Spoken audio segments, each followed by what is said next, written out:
Kyle Long, and this is my story.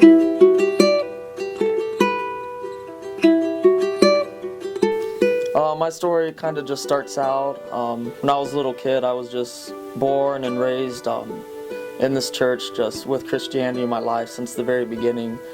Kind of just going to Sunday school, children's church, all that.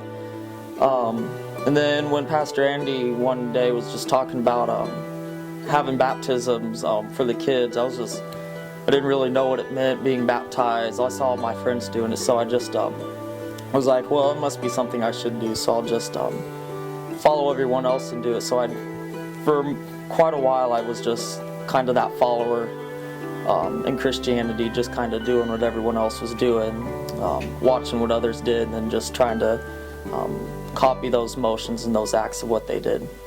So after this whole life of Christianity, about my sophomore year of high school, is kind of when God just turned my world upside down.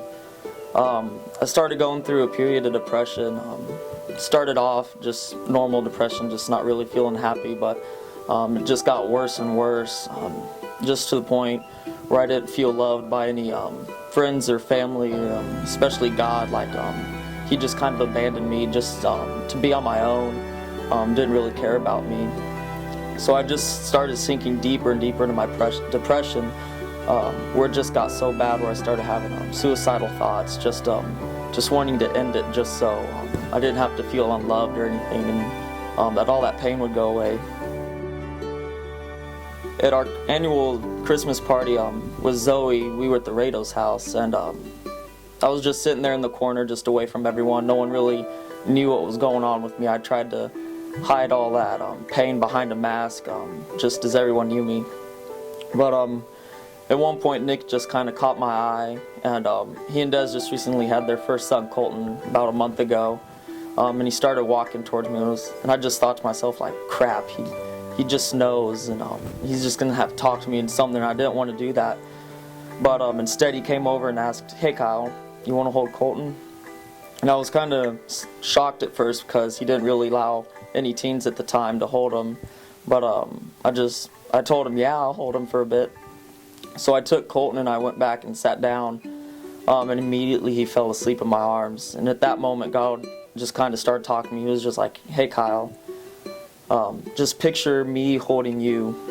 This is how much I love you. I care for you very deeply, no matter what you think or not. I'm always there for you."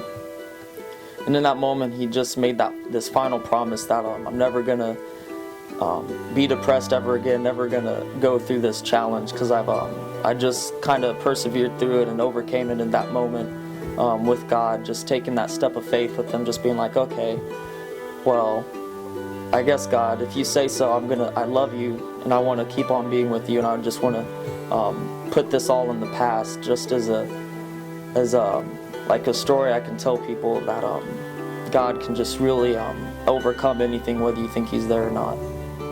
Now I'm just heading off to college, to Denver, and just something I can take with me just with this is just being able to share my own story with others in school and other people I meet later in life, and just using this just to really show what God can really do for those who just have fallen and just need him more than ever.